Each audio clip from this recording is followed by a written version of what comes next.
मैं और सौरभ एक साथ न्यू ईयर की पार्टी करके बाइक से गौरव के फार्म हाउस पे जा रहे थे। मैं और सौरभ गोवा सिटी से कुछ 5 या 6 किलोमीटर दूर आए ही थे कि अचानक ही उस सुनसान सड़क पे हमारी बाइक बंद पड़ गई। मैंने सौरभ से पूछा, क्या हुआ, पेट्रोल खत्म हो गया क्या? लेकिन सौरभ मेरी किसी बात का जवाब नहीं दे रहा था और पता नहीं क्या वो उस अंधेरे सड़क पे देख रहा था। इसी बीच में सौरभ को 3 से 4 बार बुलाया, लेकिन सौरभ अभी भी मेरी किसी बात का जवाब नहीं दे रहा था। मेरे दिल में बेचैनी और फिर से वही उतार चढ़ाव महसूस होने लगा और अभी भी वो ना जाने क्या उसी अंधेरे सड़क पे देख रहा था। सौरभ पे मुझे बहुत ही ज्यादा गुस्सा आ रहा था, लेकिन मैं उस गुस्से को अपने आप में ही समाये हुए चुपचाप बैठा था, क्योंकि अभी कुछ देर पहले जो भी मैंने अपनी आंखों से देखा था वो दहशतनाक और डरावना नज़ारा बार बार मेरी आंखों के सामने घूम रहा था। और उसी वजह से मैं सौरभ के साथ बिल्कुल भी आना नहीं चाहता था, क्योंकि जब हम पार्टी में मस्त होकर डांस कर रहे थे तो सौरभ मुझे बोला कि मैं टॉयलेट जाके आ रहा हूँ और थोड़ा रेस्ट की मुझे भी ज़रूरत थी। मैं पिछले कई घंटों से बस मस्त होकर डांस किए जा रहा था, इसलिए मैं भी एक टेबल पे जाके बैठ गया। उसी टेबल पे एक बियर रखी हुई थी। उस बियर के कैन को अपने हाथ में लेके मैं यही सोच रहा था कि मैं इसको पीऊं या ना पीऊं, क्योंकि मुझे पहले से ही थोड़ी चढ़ी हुई थी। मैं ये सोच ही रहा था कि इतने में गौरव मेरे पास आया। गौरव ने मुझसे पूछा कि सौरभ कहाँ है? तो मैंने उसको बताया कि सौरभ अभी टॉयलेट गया है, बस आता ही होगा। फिर गौरव मुझे इतना बोल के चला गया कि सौरभ को जल्दी बाहर ले गया, हम सब निकल रहे हैं यहाँ से। तो मैं उस बियर की कैन को वहीं टेबल पे रख के टॉयलेट की तरफ चला गया। मैं टॉयलेट में जाके देखा तो वहाँ कोई नहीं। 2-3 बार मैं सौरभ को आवाज भी लगाया, लेकिन उसके बदले में कोई जवाब नहीं आया।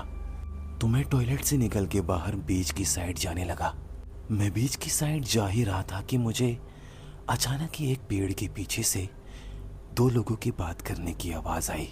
एक आवाज को तो मैं अच्छी तरह पहचानता था, लेकिन एक आवाज थोड़ी अजीब सी किसी औरत की थी।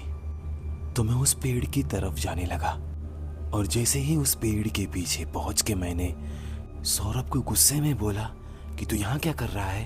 तो इतने में मुझे वहां से एक परछाई भागती हुई नजर आई।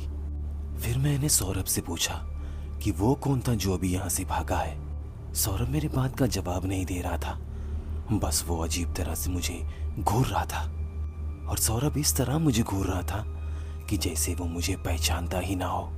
सौरभ का इस तरह से घूरना मुझे थोड़ा अजीब लगा, इसलिए मैंने मामले को संभालते हुए प्यार से बोला कि चल चल सौरभ, सब लोग जा रहे हैं। गौरव और सभी दोस्त लोग अपना होटल के बाहर इंतजार कर रहे हैं और तुझे लेके जल्दी आने को बोला है, चल जल्दी चल। सौरभ इस बात पे भी कुछ नहीं बोला, बस धीरे धीरे मेरे पीछे पीछे आने लगा और वो ना जाने क्या बार बार पीछे मुड़ के देख रहा था।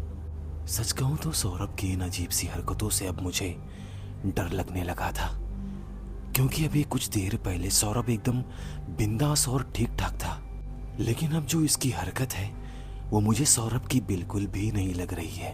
अब मैं जल्द से जल्द अपने दोस्तों के पास पहुंचना चाहता था और उनको ये सारी बातें बताना भी चाहता था, लेकिन मैं और सौरभ जब पार्किंग में पहुंचे तो वहां कोई भी नहीं था। और मैं क्या बताऊं, सौरभ का ऐसा रवैया और उस पेड़ के पीछे जो कुछ भी देखा, उन बातों से मैं पहले से ही थोड़ा घबराया और डरा हुआ था। और अब यहाँ गौरव और मेरे बाकी दोस्त होटल के बाहर कहीं नजर ही नहीं आ रहे थे और ना ही गौरव का फोन लग रहा था। तो मुझे लगा कि शायद वो लोग चले गए होंगे। मैं इस बात से परेशान था और अपने दोस्तों को यहाँ वहाँ देख रहा था, लेकिन सौरभ बाइक पे बैठा बस मुझे ही खा जाने वाली नजरों से घूर रहा था। मैं अपने डर को अब तक बांधे हुए था, लेकिन मुझे ऐसा लग रहा था कि मैं कुछ देर और सौरभ के सामने रुका तो मेरा डर उसके सामने जाहिर हो जाएगा। तो मैं जल्दी जल्दी सौरभ के पास गया और बोला, चल चल बाइक निकाल, हम लोग चलते हैं, लगता वो लोग निकल गए। मैं सौरभ के साथ जाना तो नहीं चाहता था, लेकिन मेरे पास कोई और दूसरा रास्ता भी नहीं बचा था।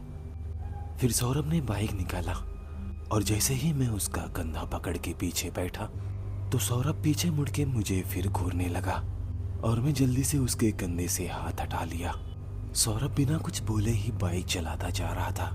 इस दौरान मैं कई बार सौरभ से बात करने की कोशिश किया, लेकिन सौरभ मेरी किसी बात का भी जवाब नहीं दे रहा था। मैं अपने मन ही मन बस यही दुआ कर रहा था कि जल्दी से हम फार्म हाउस पे पहुंच जाए। लेकिन ये तो शुरुआत थी, कुछ गलत नहीं बल्कि बहुत गलत होने की शुरुआत। फिर हम जैसे ही गोवा सिटी से कुछ 5 या 6 किलोमीटर आगे निकले ही थे कि हमारी बाइक बंद पड़ गई। अब यहाँ मैं अपने डर को अपने आप पे हावी होने से रोक नहीं पाया, क्योंकि अभी भी सौरभ उसी हालत में था। बहुत अजीब सी हरकत करता हुआ मेरी किसी बात का जवाब नहीं दे रहा था। फिर अचानक ही सौरभ बाइक से उतरा और उसी काले घने अंधेरे में आगे जाने लगा। सौरभ मुझे अकेला ही छोड़ के जा रहा था, तो मैं सौरभ को एकदम गुस्से में बुलाया तो सौरभ इस बार रुक गया। अब इसके बाद जो कुछ भी हुआ वो देखकर मेरी रूह कांप गई, क्योंकि जैसे ही मैंने सौरभ को गुस्से में चिल्ला के बुलाया तो सौरभ वहीं रुक गया और धीरे धीरे मेरी तरफ मुड़ने लगा। सौरभ जब मेरी तरफ पूरी तरह मुड़ गया तो मैंने देखा उसके चेहरे पे बहुत ही डरावनी हंसी थी और उसकी आंखें तो लाल लाल खून की तरह चमक रही थी। फिर सौरभ ने मुझे बहुत ही गुस्से में चिल्लाते हुए बोला, बोल बोल, तुझे क्या बोलना है, बोल, सुन रहा हूं मैं, बोल। और वो मेरी तरफ आने लगा। सौरभ को अपनी तरफ आता देखकर मेरे पूरे शरीर में कपकपी दौड़ने लगी। मैं समझ नहीं पा रहा था कि आगे अब मैं क्या करूं। फिर मैं जैसे ही पीछे की तरफ, अब आगे इस कहानी में क्या होने वाला है ये जानने के लिए हमारे साथ जुड़े रहें। चैनल को ज़रूर सब्सक्राइब करें और हमें सपोर्ट करें। अब मैं आपको मिलता हूँ कहानी के अगले भाग में।